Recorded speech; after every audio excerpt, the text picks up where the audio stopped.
Hello everyone, Johnny Hurricane here from GamersHeroes.com, and why don't you sit back, relax, and let me tell you about Apex Legends. Apex Legends is a free-to-play battle royale game where you and a few buddies, or you and some randoms, drop down in the hopes of being the best, of being the last team standing. These dreams are often crushed immediately because you don't find a gun, or someone else has landed before you and has a gun, or you make it, right to the end, top two, and you get shot from behind because you weren't ready, and you lose. Still, even after that loss, you're still telling yourself, just one more good one. After all, you can't win if you don't play the game. The real question is, what sets this apart from the other battle royale games? Why not just play Fortnite or PUBG or even Tetris 99? Why not?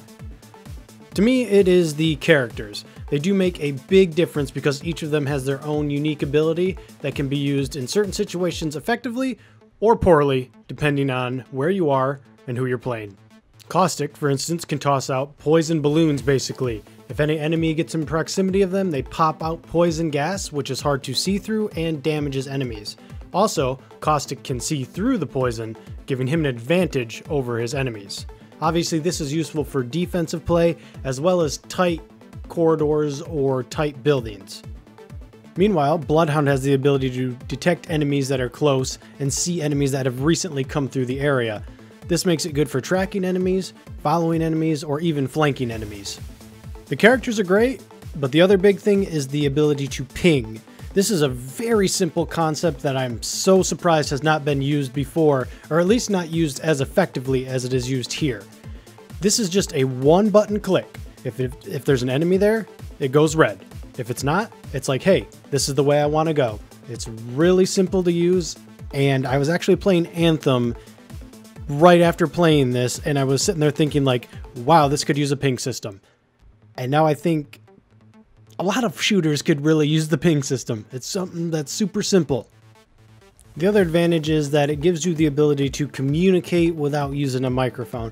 I still recommend a microphone. You're going to do better with a microphone, but at least now, if you don't have a microphone, you can still point out enemies and your allies will know where the enemies are.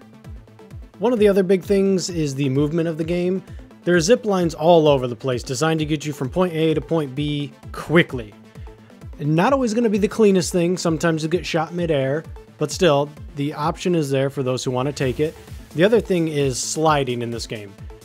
Everyone moves about the same speed. A couple of the abilities will speed up certain characters, but for the most part, everyone's moving at the same pace, unless you're sliding down a hill. If you're sliding down a hill, you're going much too quick for the average player to shoot you with a sniper. On the other hand, if you're the guy sliding down the hill and you are able to shoot a person while sliding down the hill, well, let's just say that's a very good feeling. Not that I'm good enough to do it or anything. Obviously, I have no footage of it and thus no proof of ever doing it. Another big thing is having the high ground, and that's easier to do with these balloons. You shoot up and basically you get another jet burst of what you had when you jumped out, when you were first landing. So you fly a pretty good distance and then you land again. But again, up in the air, you're moving quick, yes, but when you start landing, you're vulnerable and you could probably get shot. But if you need to outrun the circle, you gotta take it. I have read online people complaining that there is no wall running or double jumping or anything like that, and I say thank you. I don't need all that business. That makes it way too advanced for me. But if you're looking for that, you're not going to get it here. The big question, is the game worth trying or not, is how the guns feel.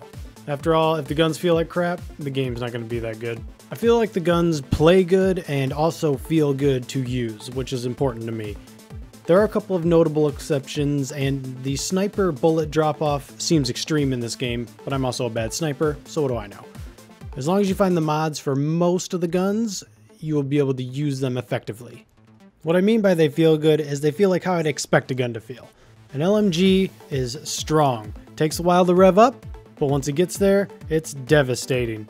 The assault rifles are good for medium and long range, but do fall a little slow when it comes to close range confrontations. The SMGs fire so fast and eat ammo so quickly that if you can just land every shot, you have a legitimate shot of dropping a person from 100 to 0.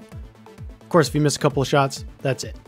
Then there's the shotguns. Oh, how I love shotguns in pretty much any video game, and this game does not disappoint. Up close, they are devastating. If you get up close and a guy's got a shotgun and you die, you done messed up. On the other hand, if you're fighting anyone even at medium range, the damage falls off so quick. The best part about the shotguns are, they feel good to use. You feel the oomph when you shoot, and you can see the damage numbers, and it's always satisfying. Except the Mozambique. Fuck the Mozambique. There are microtransactions in the game. It is free to play. They are all cosmetic. You don't get any buffs or anything like that. But if you come attached to a certain character, you can't exactly buy their skins. You can craft their skins if you get the crafting materials from the loot boxes. But if not, you just got to drop that real cash and hope you get it in a pack. Here's one weird thing though. You have to buy the real cash skin before spending your in-game currency to get a separate skin.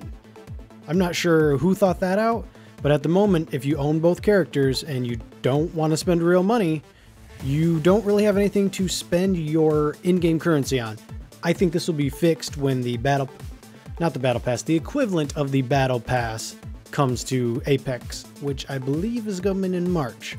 I played this on my PS Pro. I did run into a few bugs. My buddy who was playing with me most of the time was on the normal PlayStation 4, and he also ran into crashes with me and server lag. These are very rare. I would say 2-3 out of 100 games, but if that one game and you're the top 2 and you get kicked, someone's gonna be pissed.